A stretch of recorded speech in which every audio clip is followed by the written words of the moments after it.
Hey guys, my name's Crystal Kenny, and I'm in love with creating. All things artistic and imagination involved.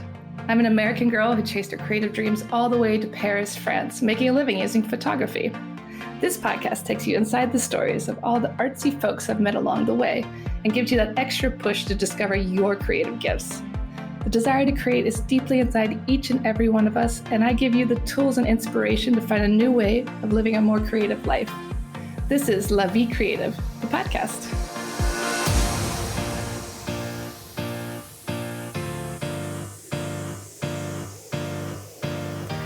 My guest today founded an English-speaking theater group in Paris, along with 6 other people.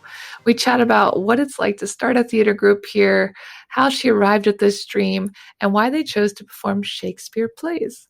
Please welcome to the show, Taylor Scott. So welcome to the show, Taylor. I'm very happy to have you here because the theater where you sometimes put on shows is at the end of my street. And when I saw that about your theater group, I was like, oh my God, how could I have not seen them yet? Thank you so much for coming on the show. Thank you for having me. I'm really excited. It's so great to talk to an Anglophone theater troupe. I don't think I've known of any in Paris. I have so many questions for you today. But first, I want to start off of what brought you to Paris. You're from Canada originally, but you've been here for 4 years now. What happened? I initially came over as an au pair.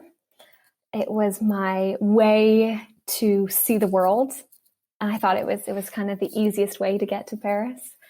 I had graduated from the University of British Columbia and I'd gotten my BFA in acting.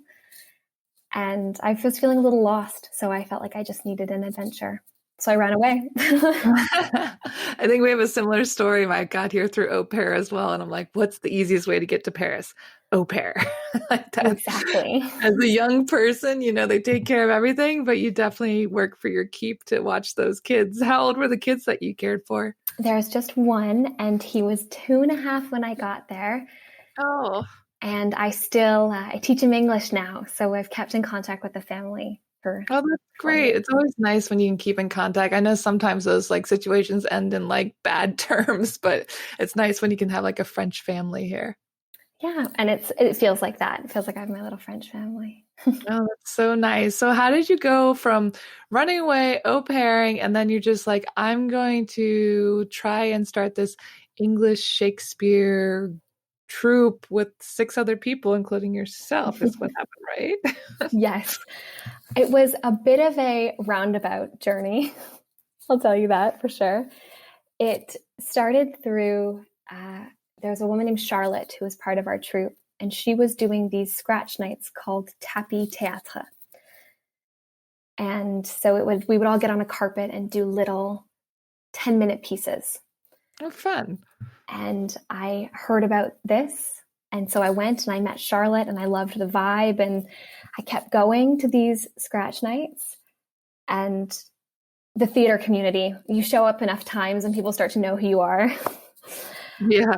It's a small group, I guess, especially for Anglophones. Are there a lot of small English-speaking theater groups in Paris? There are a couple. I could probably name them on one hand. So back to going to your scratch nights, you're hanging out with all these fun people, and what happened? We did a show together for a foreplay festival, which is also put on by Anglophone theater lovers. And there was a group of us that realized just how much we loved putting on work and how we felt that we weren't getting to do that enough. Mm-hmm. So we threw together, and I say threw because that was what happened. We just kind of put together this whirlwind first production. We did a Midsummer Night's Dream 3 years ago. Wow. And it was from that success. We saw more people in the audience than we thought we ever could have. And we realized that there was a place for Anglophone theater. And so from that initial production, Cygnet Theatre was born. That's so cool. And why the name Cygnet Theatre? That means baby swan. So why that name? It does. It was a incredibly long process choosing a name.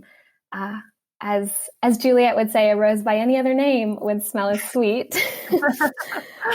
However, that did not feel the case. We felt it was really important to have a great name. And Cygnet Theatre came to us because of the Swan Theatre. That was the relationship we thought about, was that, the Cygnet and the Swan Theatre, and that was a theatre that existed while Shakespeare in the first half of his career. But then he ultimately moved on to the Globe Theatre. Very cool. I didn't know that. Yeah. And sometimes also because we feel like babies in the theater world. I like that you're baby swans, not full-grown swans. Exactly. We're just learning how to swim. And so do you find it hard to break into like the French theater here? Is it kind of a closed world, or what's going on with French theater? I think that if you are not a fluent French speaker, it's hard to find your place in French theater. Yeah, definitely.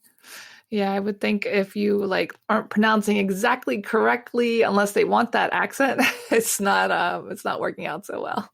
Yeah. And if you go to a French school, you end up more involved in French theater. But I think if you come here having gone to a theater school abroad, that you don't get that boost, which is tough. Yeah, definitely. It's really cool that you guys just kind of created your own boost by creating this troupe. And were you surprised? Are there a lot of French people coming to your shows? Is it mostly internationals? I mean, it's all in English, right? So how does that work? We have seen an increase in French people actually coming to see our shows, which has been very exciting. Yeah. But mostly we market to tourists and to Anglophones that we know are here. And surprisingly, there's an incredibly large amount of people that miss seeing theater in English. Yeah, it's true. I know that like me and my husband Giuseppe, we go to a lot of theater shows, and I understand like some of it, but it depends like what the theme is, how old the language, the French they're speaking, because sometimes it's just like Shakespeare, they're speaking like old French and things like that. So it's a little confusing, but I just like seeing the theatrics of it quite literally. It's so fun to see people live on stage. Oh, that's wonderful to hear. I love it. Yeah, it's super fun. And talk about why you guys chose to focus on Shakespeare. Oh, that's a tough one, because we all love all types of theater. But when we started with Shakespeare because it's a great challenge, and also because there are no rights attached to Shakespeare, which makes it, of course, something that is really accessible. For brand new companies. Especially when you have little startup money, it's like, what can we do without, having to pay somebody, and also like creating your own? Is that something you want to do down the road, is write your own shows? I personally am a writer as well. So that is a big dream for me. And we have the members of our team are also, writers and directors and actors. There's so many things. So we hope to at some point create an umbrella that focuses on, slightly not new work, but a little bit more contemporary. Yeah, definitely. And talk about some of the difficulties in starting a theater troupe in Paris. Like, what were some of your biggest obstacles? Let me get out my laundry list for you. Nothing is easy here, people. No. I think our first biggest hurdle was the administration. Like for everything here. Absolutely, yes. The getting the papers together, figuring out what we needed. Both me and the secretary had a funny morning where we went off to some building that we needed to go to submit our paperwork. We got up really early. We got there very early. We were all prepared. And then the woman came out and said to us, "Okay, so did you submit this online?" We said, yes, we did. We're ready. And she said, "You don't need to be here." Oh, no. So she just sent you away. She just sent us away. We had a croissant and we went home. And how long before things started rolling that you could actually call yourself a proper troupe in Paris? I think it was, I would say that roll up to that first show that we did as Cygnet Theatre. So our inaugural show was 12th Night, rather. Mhm. That was our first show after becoming Cygnet Theatre, the company. And the roll up to that, I mean, was so crazy, trying to get lights into that open air theater, driving tiny cars all over Paris, trying to transport things on bicycles. Oh, wow. And the sheer terror of realizing that you're going into a space and there's nothing there. Yeah, you have to set everything up. I mean, this was at the amphitheater in Montmartre? Yes, this was outdoors. Oh, it's so cool. We were talking about earlier before the show that it's just at the end of my street. And it's such a beautiful little theater that a lot of people don't know about. I mean, it's right next to the Sacré-Cœur, quite literally. But people don't really think anything of it unless there's a show going on. And then a lot of people are peeking through the bars looking down. Absolutely. I feel that you're looking up, so you don't look down, which is why you walk right past it most days. Yeah, it's true. Yeah. Unless there's some noise coming from there. I know some of the shows I've been to, sometimes they put like sheets and cardboard in front of the gate so people can't look down during the show. Because some people get kind of abusive too. They start yelling or doing weird things during the show. We once had a lovely gentleman who had a little bit too much to drink. A common occurrence in this area. Exactly. the joys of Montmartre. Yeah. Who climbed over the fence. Oh no. There's a small garden directly behind the amphitheater. Yeah, it's like a little wine vineyard there. He did. And he climbed onto the little garden shed, proceeded to fall asleep, and snored through the remainder of our performance. No, he just climbed on top of the garden shed and snored through your performance. He did. And then at the end, as we were packing up, he fell off the garden shed quite far. So we had to call the pompiers. Oh, no. And he was fine. Oh, God. I love how the story goes full circle where the drunk man actually fell off the roof. I wanted to ask you, like, what are some of the good and bad things of doing theater in an outdoor theater? Because like I said, that amphitheater, it's so cool. It's outside. It's right in the middle of the city, basically in Montmartre. And it's like a Roman amphitheater. I mean, what is it like doing theater there? Is it more difficult? Is it more fun? Talk a little bit about that. It is more difficult and more fun, I believe, than being in. There are a lot of benefits to being in a theater that has real lighting and heating and comfortable seats. Yeah. But there is an excitement to being in the Arènes that I don't feel exists anywhere else.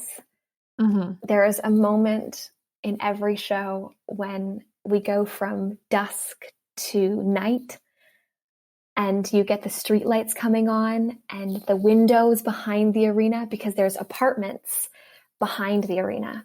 The lights start to come on, and we do this little shift from Paris by day to Paris by night. It is. And it's something that you cannot recreate that inside. Yeah, it really feels like you're on like a live set where they set up like a village or something, but it's just actually Paris. Exactly. And you're seeing people stick their head out the window sometimes to watch in the background. Yeah, I've seen them, and I think they complain a lot too, because I went to like a jazz concert there and they were like very much like, this has to stop at 10 p.m. because the neighbors will complain. Like, do you run into that too? We used to be able to perform for full weeks, and we've been limited now to the weekends because les riverains get frustrated by the noise, which I understand, but still. I get it too, but also like, don't live there. You live in the theater's been there a long time. Do you know the history about the theater at all? I actually, I don't know much history about the theater. Yeah, it's such an interesting place. I feel like it's been there a long time. And when I found out like we're not allowed to do shows because the neighbors, I'm like, well, that place has been there longer than those apartments buildings. I mean, but yeah, it's definitely an issue. They make you stop. And I think it's only weekends, like you said. Then you have the drunk passerbyers, but you also have like, I guess, is it like a nice like echo from being in like the rounded theater like that? It depends on where the actors are standing. Yeah.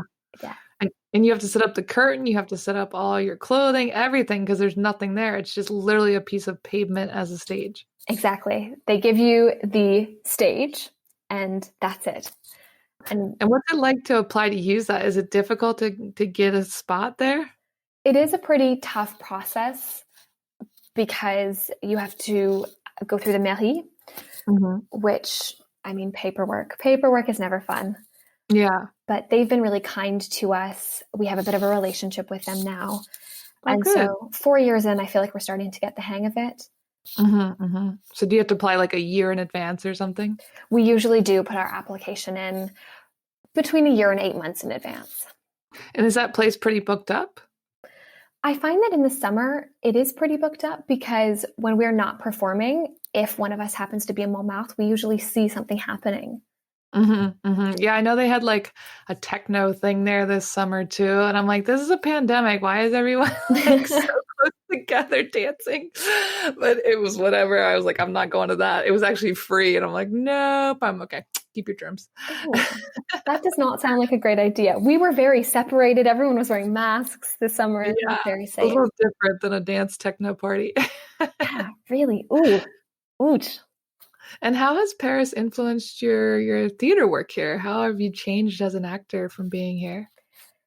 I feel like I have grown into myself since I got here.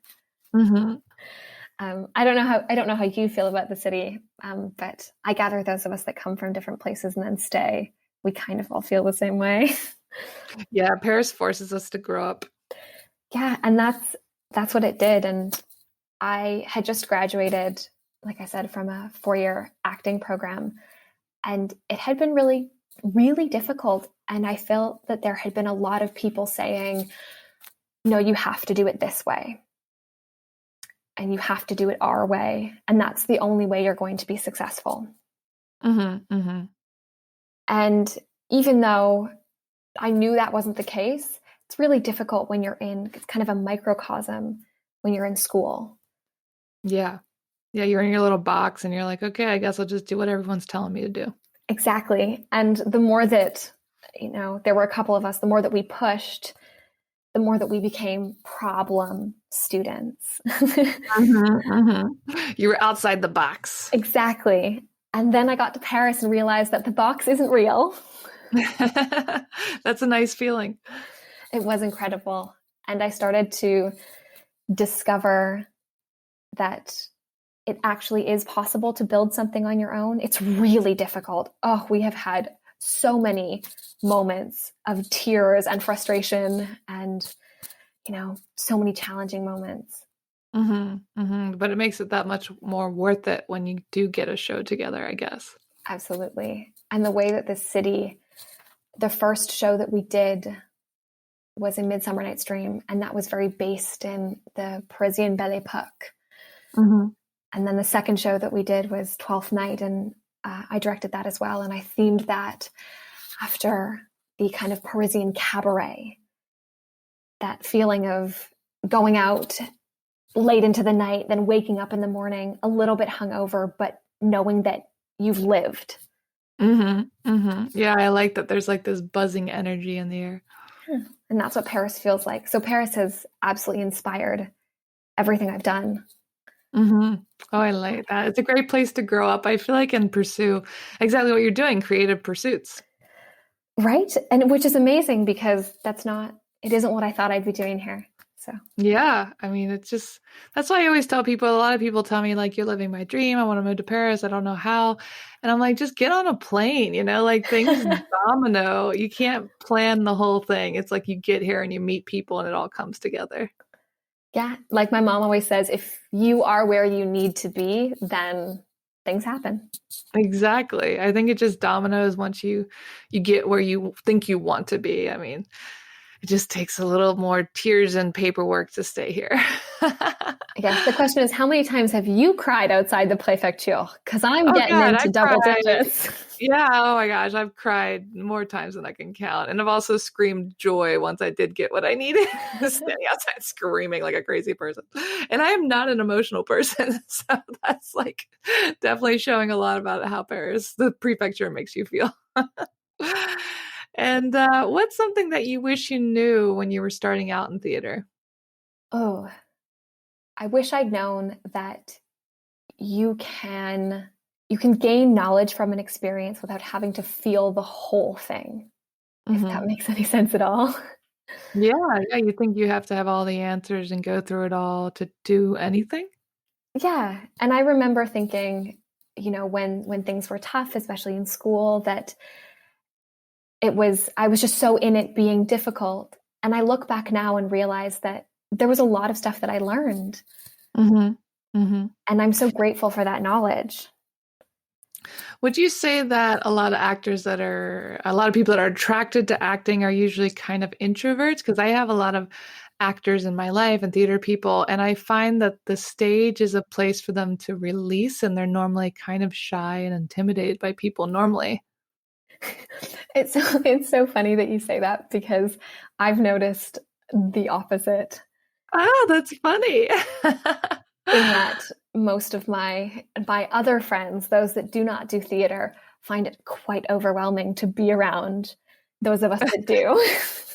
You're so dramatic. It is that we're dramatic and we're loud and we have a lot of opinions. Yeah, talk a little bit about that. Like, how do you have all those heads come together and agree on anything? We have, it's been a learning process. Yeah. We do have a majority vote system. We figured that that was the best way. So, as artistic as we are, we defer to the business side of things when it comes to the business running of our company. Hmm. Hmm. But I can tell you that each one of us brings something really different and unique to the table. Yeah. But that does mean that we have to put a lot of work into being able to communicate with each other, since we're all just a little bit different. Yeah. Where are you all from? Are you all Anglophone, obviously, or some of you speaking English as a second language? We are, let's see where we're from, see if I can name it. So, Canada, I'm from Canada, the US, from the UK, so specifically from England and from Northern Ireland, and New Zealand. Very cool. And then there is one of us who is Parisian. She has been in Paris since she was young. Oh, wow. And she speaks English really well. She absolutely does. It's so nice to have a Parisian on your team because she can deal with all the crazy administration stuff.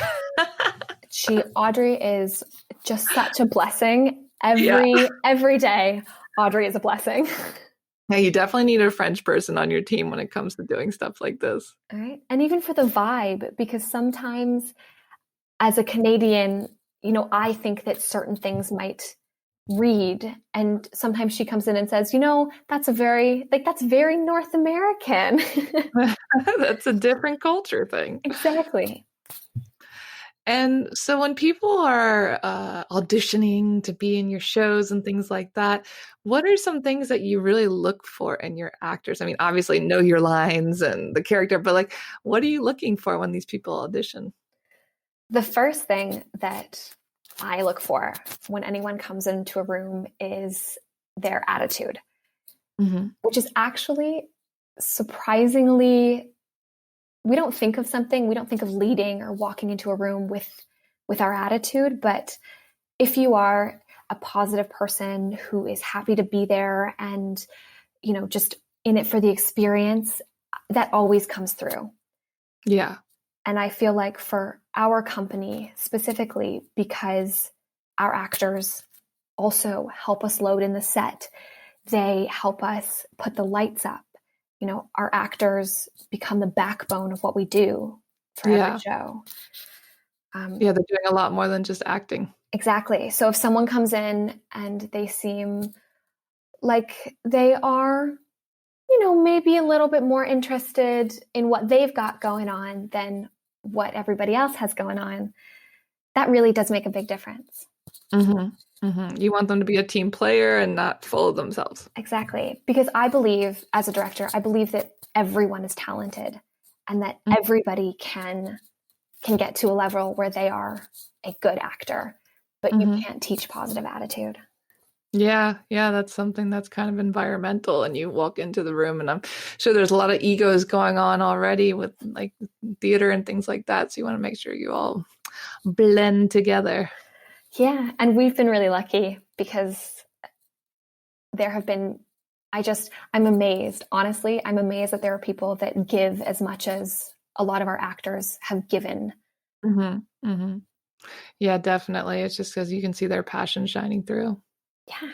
And I'm sorry, I get a little, I've been a director, so this will be my fifth show, and I get almost emotional thinking about just how I didn't really know what I was doing in the beginning, and how these individuals lifted me up and supported me and said, no, we trust you, and we believe in you. Oh, that's so sweet, because they could have easily tore you down and be like, I want your job. Exactly. Or they could have said, you haven't directed very many shows. You're just starting out. We don't know if we want to listen to you. And instead, it was this welcoming, open, let's explore and play. And I'm so grateful. Yeah, yeah, I think I mean, it sounds like you have a wonderful team, and it's all going to keep growing. Like you said, people are interested. This is something people want. Yes. Thank goodness. And in your opinion, why are creatives attracted to Paris, you think? I think this city hums underneath your feet. I think that it feels a specific way being here. Mm-hmm. And I mean, I don't know about you, but I feel more creative here. Yeah, oh goodness. I always tell everyone that if I had to say one word to describe Paris, it's stimulation. This is such a stimulating city, and I meet so many people to collaborate with, and I'm just constantly coming out with ideas. My friends and family are like, Crystal, pick one thing, but I don't want to here because I'm like constantly being inspired to start new projects that are creative here. And that's what the city does. So I think that if you have creative dreams and then you get here and things start rolling, how do you ever leave? Yeah, you can't get off the hill, quite literally. Especially for you. Yeah, I'm really up on the hill. Just keep on rolling. Yeah, I completely agree. I just think there's something going on here. I've tried to explain it with other guests, but like I think it's just some sort of energy. It's really strange. It's hard to put into words. It's more something I think that you feel. Mm-hmm, mm-hmm. Yeah, your brain is bubbling and ready to go. And for me, Paris has been the land of opportunity. I know America is described that way a lot of times, but even coming from America, I'm like, no, France is the land of dreams. For me, at least, as a creative. I totally agree with you. It's a city of dreams. Yes. And do you have any advice for people who think they're not creative? They don't know what they're good at in a creative sense. What would you tell those people what to do? I think that you just need to start something. And that sounds sounds so simple. Just start something. But sometimes I get so caught up in feeling, am I worthy? Am I good enough? Am I allowed to be doing this? Do I have the training to embark on this adventure? And sometimes you just have to go. You just have to leap. Yeah, no, I completely agree. The thing that gives me comfort with that is aging, obviously, because my 20s, I was completely like, I can't do anything. I'm a perfectionist. But in my 30s, I'm like, I can do whatever I want. No one knows what they're doing. Like, I think that the older you get to, the less you care. And also, it's like a lot of comfort in knowing that everyone started with nothing, no matter what they were doing, that we all figured it out. Absolutely. And even if I always say, like, if you have the slightest interest in something, then run towards it. Mm-hmm. Mm-hmm. Yeah, try it. I mean, for me, life is just one big playground. So just do it, have some fun. Exactly that. And can you talk a little bit about the upcoming show, how people can find out more about it? Absolutely. So let's start that sentence again. Our upcoming summer season is going to have 2 shows, actually. We are trying to move more towards a festival vibe. So we'll be putting up The Tempest and Romeo and Juliet. Oh, I'm so excited. Are they both going to be at the outdoor theater on my street so I can just walk down and support you? Absolutely. You can yell from the window, "Yeah, Cygnet!" Go turn it off. It's 10 o'clock. No, I'm actually not in that building, thank goodness. Or I would just look down on you. So that's great. And do you know the dates yet? They will be in July. Our dates are to be confirmed at the moment. Okay. And where can people follow online to get updates and see what you guys are up to and support you? One of the best places to follow us is on social media. So Facebook and Instagram. We have recently embarked on a mission to make some reels and to do some fun story content. So if you want to see what it's like to run a theater company and the highs and lows that come with that, Instagram is a really great place to follow us. Some behind the scenes for you guys. Exactly. I love it. Behind the scenes that maybe you don't necessarily want to know about, but people are nosy. We want to know all the things, especially if Paris is involved in actors. How fun is that? I'm glad to hear that. Well, thank you so much for chatting with me today, Taylor. I can't wait to share your story, and I hope the borders open soon so everyone can come support you and watch your amazing shows. Fingers crossed. Fingers crossed. Chat soon. Okay. Thank you, Crystal. Thank you for having me. Thanks so much for tuning in to La Vie Creative. You can find more information on MissParisPhoto.com. And if you enjoyed this show, please feel free to share and spread the word for all my creative guests. We have the power to help them to keep doing what they love. See you next time.